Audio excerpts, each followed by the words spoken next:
हरिओम। सुरेशानंद जी कहाँ है? सुरेशानंद जी कहाँ है? सुरेशानंद जी कहाँ है?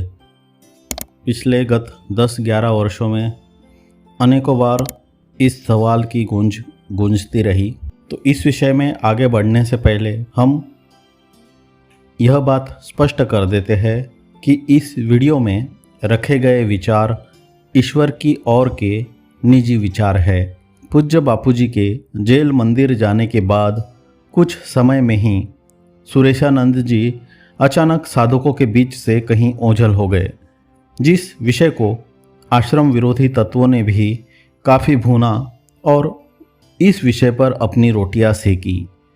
सुरेशानंद जी को आश्रम वालों ने मार डाला, किडनैप करके रखा, गायब कर दिया। आज वे हमारे बीच रहते तो निश्चित सभी साधकों का मार्गदर्शन करते और तुरंत बापूजी को बाहर ले आते। सारे आश्रम वाले गद्दार हैं, पर केवल सुरेशानंद ही अकेले सच्चे और निष्ठावान साधक है। वे बापूजी के हनुमान जी है, शिवजी के नंदी है आदि अनेक ढंग से उनकी महिमा गाने वाले उनके भक्त उनके वियोग में तड़प रहे थे और अनेक शंका आशंका मन में पालकर संशय में थे और अभी भी है। वैसे तो पूज्य गुरुदेव ने स्पष्ट कह दिया है कि वे कहाँ हैं, पर फिर भी अनेक साधक शायद गुरुदेव का सत्संग सुनते नहीं हैं या गुरुदेव के वचनों पर अविश्वास करते हैं और गुरुद्रोहियों की बातों पर विश्वास करते हैं।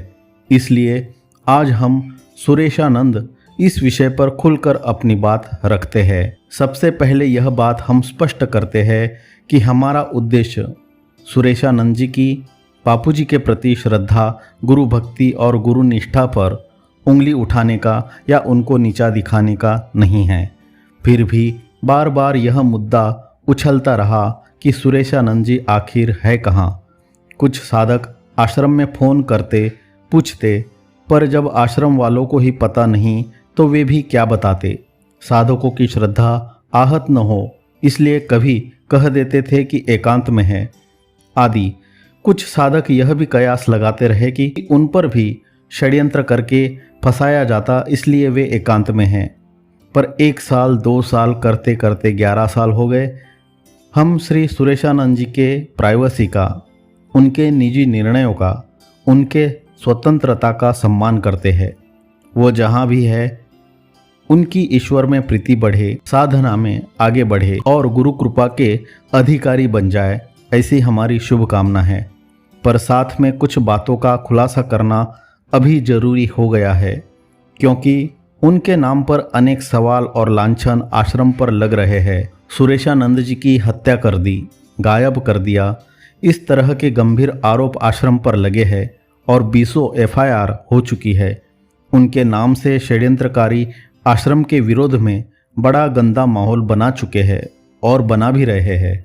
फिर भी उनकी तरफ से एक भी स्टेटमेंट अभी तक नहीं आया, इसलिए यह वीडियो हमें बनाना पड़ रहा है। सुरेशानंद जी के गुरु भक्ति विषयक सत्संग से हमारे जीवन में गुरु के प्रति श्रद्धा और भक्ति प्रेम बढ़ा है। कितने लोग ऐसे भी देखे जो सुरेशानंद जी से इतने प्रभावित होते थे कि उनके जैसा गुरु भक्त कोई नहीं हो सकता, और बापूजी के अलावा हम श्री सुरेशानंद जी से दीक्षा लेंगे ऐसा भी कहते थे। सुरेशानंद जी जब तक आश्रम में थे तब तक उनका नियम, निष्ठा, साधना सभी आश्रमवासियों को अच्छे से पता था। उन्हें अनेक आश्रमवासी भी और बाहर के साधक भी अपना आदर्श मानते थे कि गुरु भक्ति और समर्पण, सेवा भाव हो तो सुरेशानंद जैसा हो।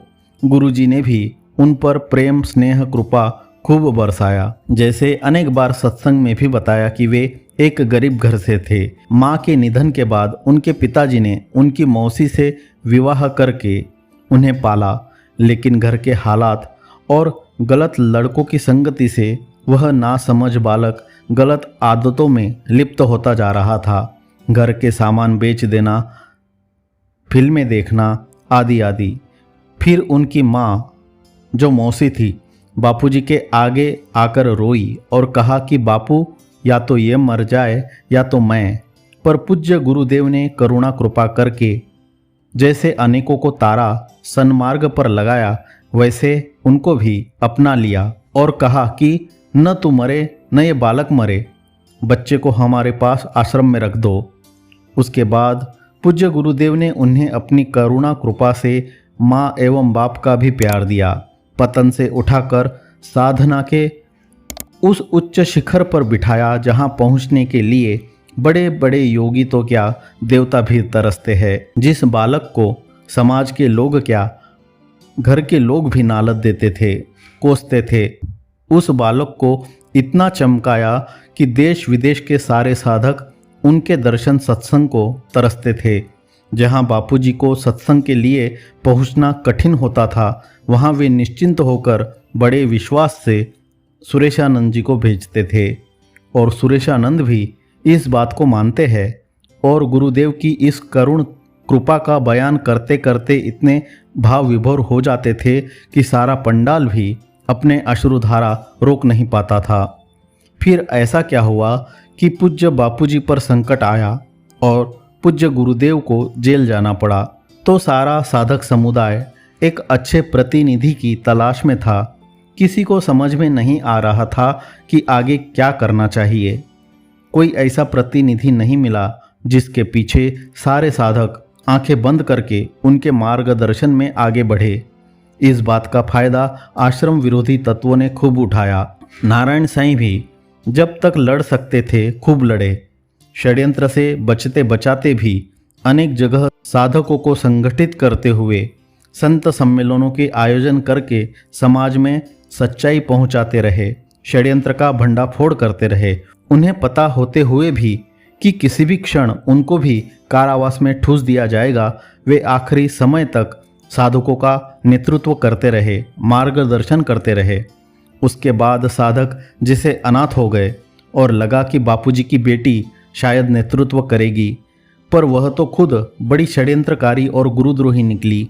इस बात को समझने में भी साधकों को बहुत देर हो चुकी थी। डॉक्टर प्रेम जी के पहले पत्र से जैसे छुरी की पोल खुली, लेकिन सत्य एकदम से सबको हजम नहीं होता, इसलिए कुछ छोरी भगत विद्रोह करने लगे और आश्रम का विरोध करने लगे। लेकिन 3 साल बाद पूज्य बापूजी ने जब सब बातों की पुष्टि की, तब लोगों को समझ में आया और विश्वास हुआ।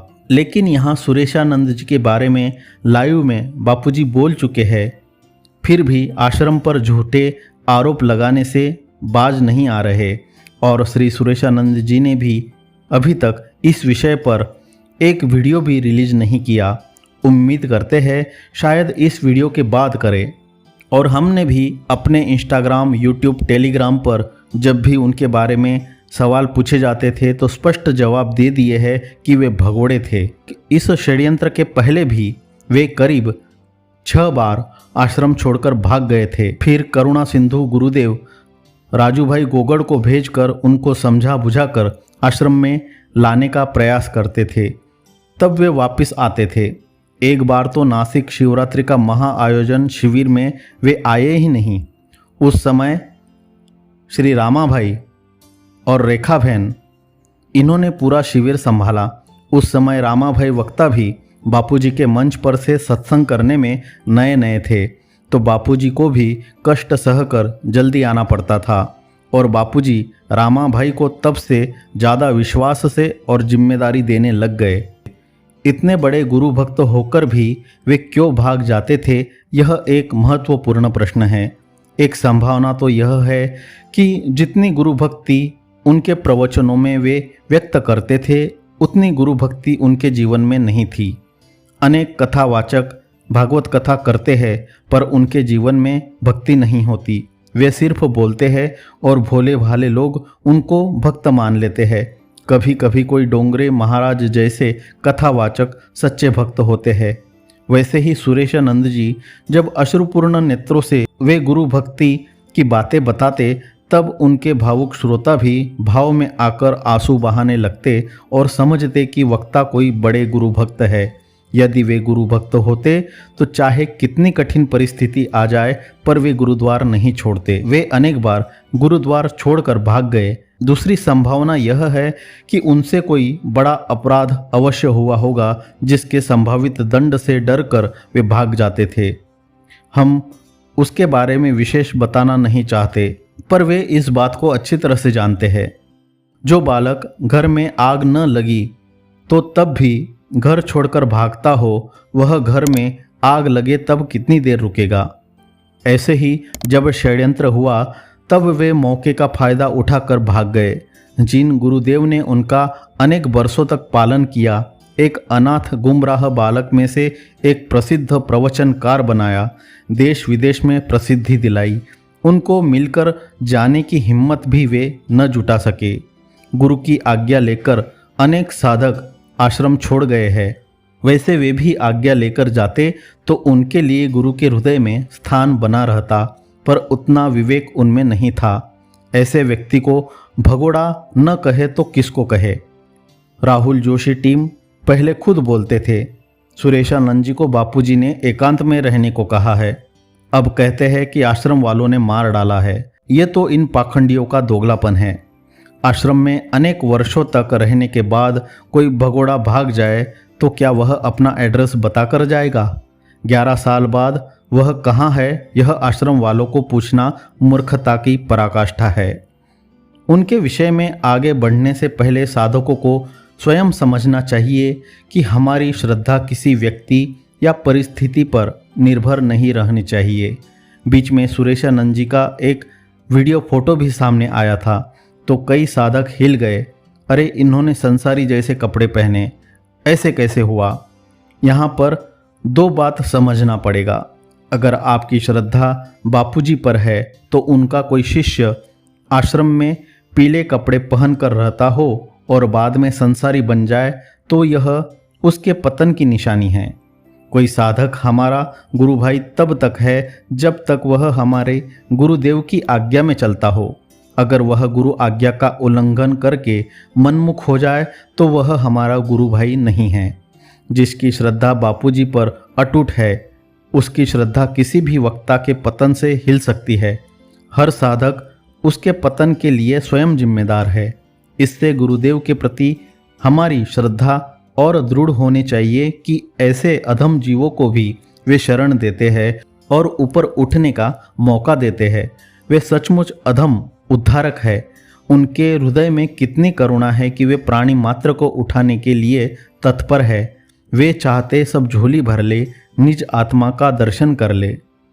और कई साधक उन्हें सबसे बड़ा, प्रमुख और आगेवान गुरु भाई, सच्चा गुरु भाई मानते हैं।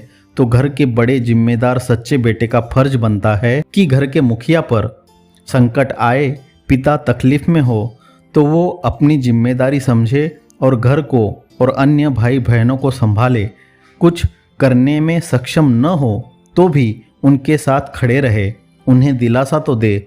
लेकिन वे खुद भगोड़े निकले, अपनी निष्ठा से गुरु के प्रति कृतज्ञता व्यक्त नहीं कर सके और साधकों को भी अंधेरे में रखा कि वे अपने मर्जी से चले गए हैं।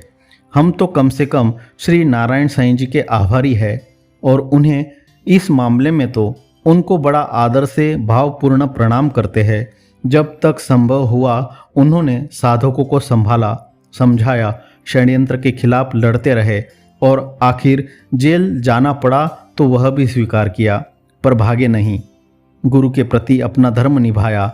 आज बापूजी भी उनके लिए बड़ा भाव रखते हैं और कभी कभी बोल भी देते हैं, मतलब जाहिर सत्संग में नहीं परंतु पर्सनल साधकों के बीच में जब कभी चर्चा होती है कि नारायण ने निभाया लेकिन सुरेश भाग गया। आमतौर पर संसार में हर बाप अपने बेटे का भविष्य सुरक्षित करने के लिए सोचता है, अपने बेटे को आगे रखता है। लेकिन पूज्य गुरुदेव ने बेटे से भी ज़्यादा सुरेशानंद को हमेशा आगे रखा। कभी ऐसा समय भी था जब गुरुदेव नारायण साईं से ज़्यादा जिम्मेदार सुरेशानंद को मानते थे। जितने भी आश्रम के वक्ता हो, साधक हो, उन सब की पहचान बापूजी के नाम से है।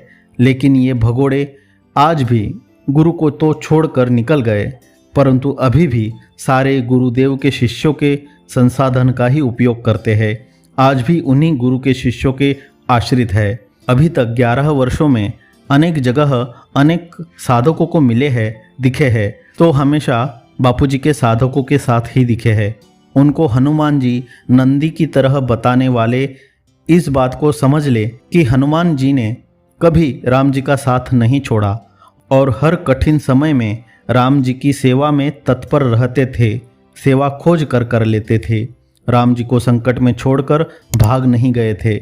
और शिव जी का नंदी भी हमेशा शिव के आगे बैठा रहता है, उनका मुख हमेशा शिव की तरफ ही रहता है और नंदी शिव के सन्मुख है, तभी उनकी पूजा होती है। अन्यथा अनेक नंदी सड़कों पर कचरा खाते, डंडे खाते घूमते हैं और उन्हें छुट्टा खुला सांड कहते हैं।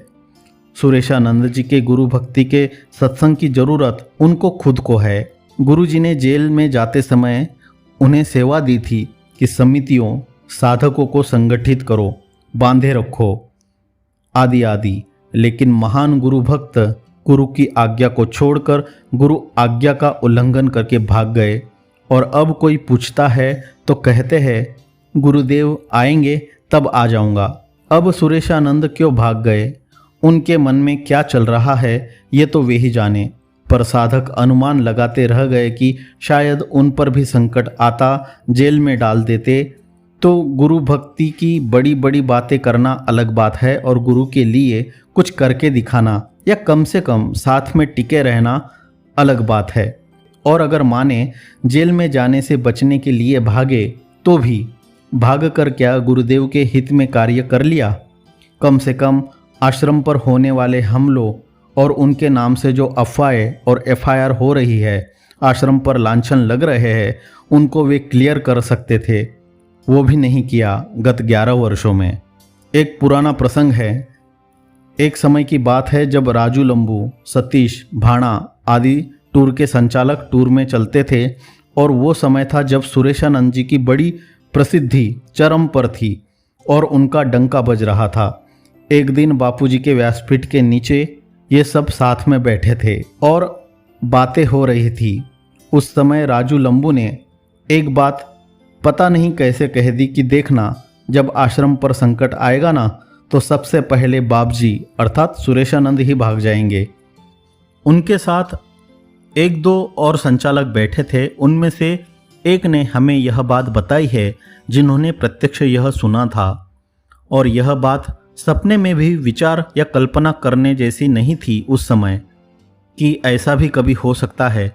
पर आज देखो, उस भाई ने जब मुझे यह बात बताई तो बड़ा आश्चर्य व्यक्त किया कि देखो इतने वर्षों पहले ये बात इन गद्दार संचालकों ने कैसे जान ली थी। सुरेशानंद जी की गुरु आज्ञा पालन में कितनी तत्परता थी। इस घटना का एक प्रसंग आश्रम के ही एक प्रतिष्ठित वरिष्ठ साधक ने हमें बताया है कि एक बार उनको एक शहर में सत्संग पूरा करके दूसरे शहर में जाना था। उनके भक्त की गाड़ी में जब सामान पैक करके वे निकल गए, बाद में गुरुदेव ने एक दूसरी गाड़ी भेजी एक साधक के द्वारा जो सुरेशानंद का भगत था। बहुत गाड़ी भगाकर उन्होंने सुरेशानंद जी की गाड़ी को रास्ते में रोककर गुरुदेव की आज्ञा सुनाई। तब सुरेशानंद ने उस भगत को कहा, बापू को कह देना कि सुरेश की गाड़ी बहुत आगे निकल गई थी, इसलिए मैं उनको पकड़ न सका। उस भगत ने आकर वही झूठी बात गुरुदेव को सुना दी। बाद में घर जाने पर उसको गुरु के आगे झूठ बोलने के कारण बड़ी अशांति हुई। दूसरे दिन उन्होंने गुरुदेव को सच्ची बात बता दी। जो गुरुदेव की छोटी सी आज्ञा का पालन न कर सके और उस बात को छुपाने के लिए गुरुदेव के आगे किसी भगत को झूठ बुलवाने का पाप कर सकते थे, उनको लोग बड़ा गुरु भक्त मानते थे। सुरेशानंद जी आज जहाँ है वहाँ की लोकेशन और नंबर ईश्वर की ओर के पास है, लेकिन जैसे पहले ही कहा है कि उनकी जानकारी, उनकी प्राइवेसी को हम रिस्पेक्ट करते हैं और गोपनीय ही रखेंगे। बल्कि वो जिनके साथ है उन तक हमारा परिचय देते हुए हमारी बात उन तक पहुंचाई भी है।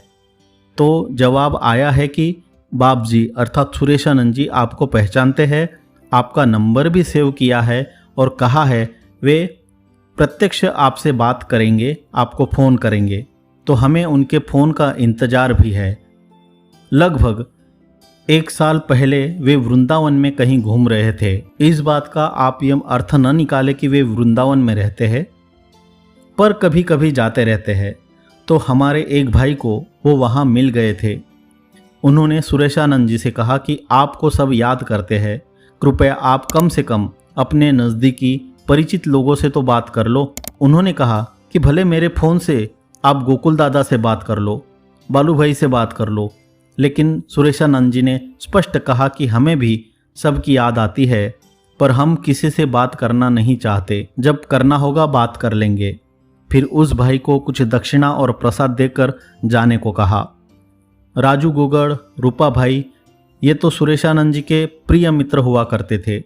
वे हमारे बीच अभी नहीं हैं, पर जब वे थे उस समय उन्होंने सुरेशानंद जी को ढूंढने के लिए कोशिश की। तब भी पूज्य गुरुदेव ने उन्हें मना कर दिया था कि जहाँ से आया है वहाँ चला गया, खुद गया है, खुद को आना हो तो आएगा, उसके पीछे तुम अपना समय खराब मत करो। और कुछ वर्ष पहले तो लाइव सत्संग में भी पूज्य गुरुदेव ने जाहिर सत्संग में कह भी दिया है।